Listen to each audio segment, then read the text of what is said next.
This is the story of a life-changing student outreach program on the campus of Clemson University in Clemson, South Carolina. This 24,000-student campus near the foothills of the Appalachian Mountains is famed for its national championship-winning football team, the Clemson Fighting Tigers.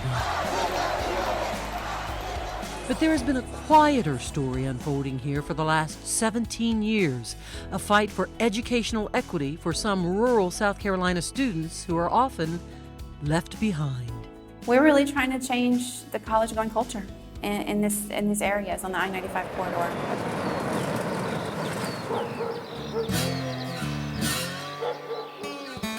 These areas are rural towns, often turned upside down financially, once thriving businesses now blighted and boarded up, store windows empty, sign after sign of business progress stopped in its tracks.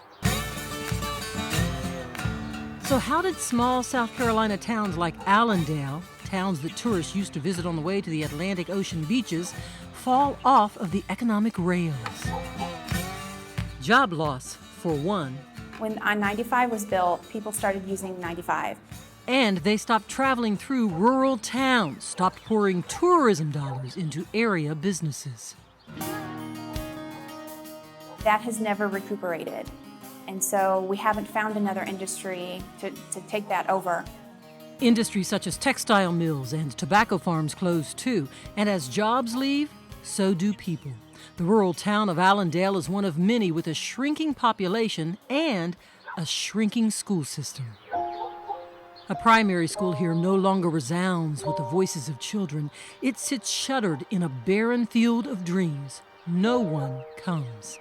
And some of the remaining schools are aging and crumbling with scarce resources to fix them. And it goes back decades. It goes back to before integration. Some of our districts have never integrated, and so they've never gotten the resources that they need. The I-95 corridor is where a lot of people of color, a lot of black people live in this state. That is where the lack of resources are in this state. So if you combine those two things, that is racist. Now, is poverty an issue? Yes, poverty is definitely an issue, but poverty is also tied to race.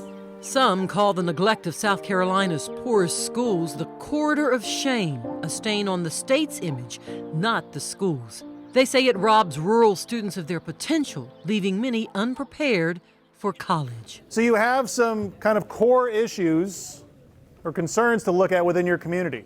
Clemson University launched an initiative to help rural high school students nearly 2 decades ago, starting a nonprofit called Emerging Scholars to prepare them for college and excite them. The program hosts summer sessions for the high school students at Clemson and after-school programs at their schools during the school year. So what problems does she face? Amber Lang, Clemson's Director of College Preparation and Outreach, also leads Emerging Scholars. When you are raised in poverty and that's all you know, it is just really hard to get out of that mindset. We're trying to teach them what their opportunities are so they can get out of that cycle. At Clemson, these emerging scholars learn about academic prep and college prep, leadership skills, how to apply for college, and more. Look up the implications of each of those policies and laws. Jason Combs, the Associate Director of Emerging Scholars, helps teach and run summer sessions and was once an emerging scholar himself. He attended Allendale County Schools and witnessed the educational inequities. So there was a lot of dilapidated physical structures in the school, but that didn't really take away from the pride that the students have in the school, the pride that the families have in the school. I'm very proud of where I came from and very proud of my family. But Jason somberly recalls his school district's teacher shortages, high teacher turnover, limited curriculum, and the impact on children. It doesn't show that they should want to go to college or that education should be at the forefront of their lives. It means something to me when I can see students from well-affiliated or well-funded schools getting the SAT and ACT prep they need, getting the college counselors in their schools. And I see the students from my high school, and they didn't have that. We did not have that, but we're still having to compete with those students who had some of those resources, and it is heartbreaking. More than 20 years ago, some rural school districts sued the state, asking for more equitable funding to maintain schools. 5 years ago, the pendulum swung in favor of the schools. The South Carolina Supreme Court ruled that state government violated the Constitution, failing to provide poor rural students with a quality education.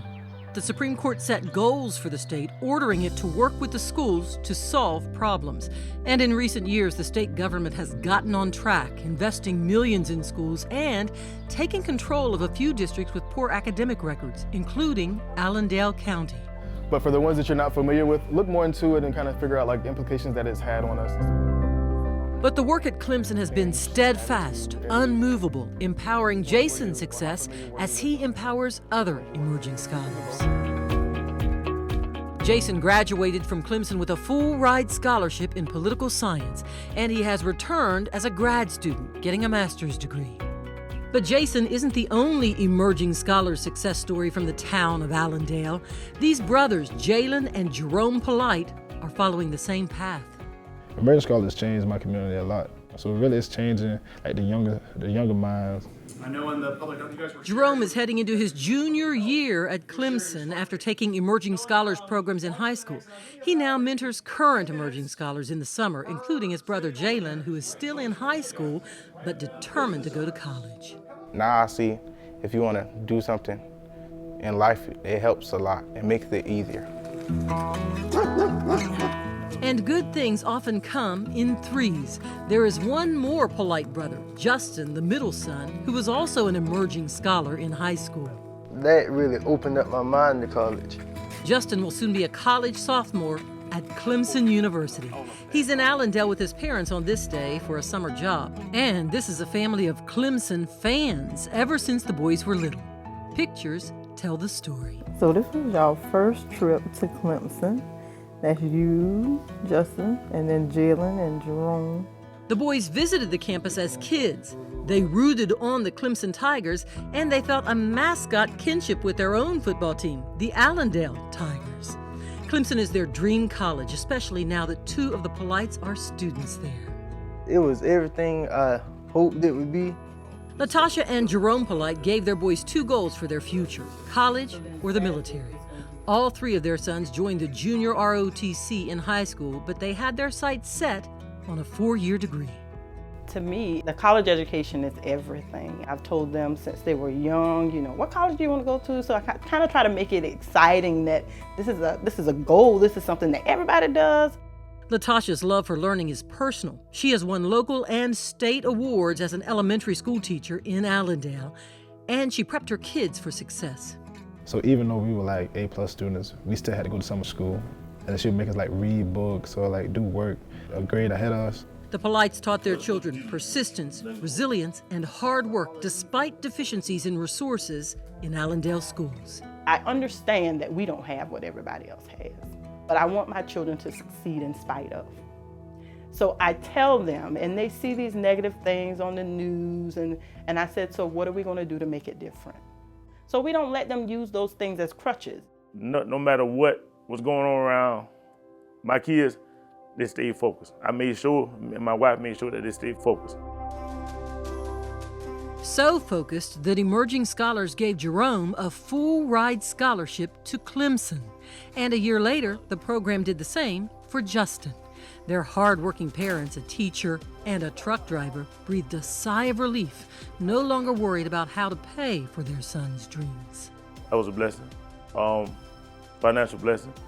It took a burden off of us. I was just thanking God. I no longer had to worry about their future, and I knew that they were going to be okay. Emerging Scholars has changed their sons' lives. They know my children personally. So it's like an extended family. That's just how much it means to me. And that to me is everything, I trust them with my children, and that's like my life. Clemson University has story after story of success from the nearly 900 students it has served through emerging scholars over the years. It opens doors to a future some students never knew existed, and it's building more diverse campuses. Some students go to Clemson, some to other places, but they are all going places. None of them have dropped out of high school. And some of our high schools, have 30% dropout rates. And 90% of our students are either in college or the military, their first year out of high school. And some will return to the rural towns that shaped them to inspire others to follow in their footsteps and to contribute to their community. You could never forget where you came from. And I feel like everything that I'm doing now would be pointless if I just go out and just never turn back around and look at Allendale or try to help them out. Justin, a business management major, plans to contribute to the local economy of Allendale, building a business in the area and building new dreams in his hometown to help replace the broken ones.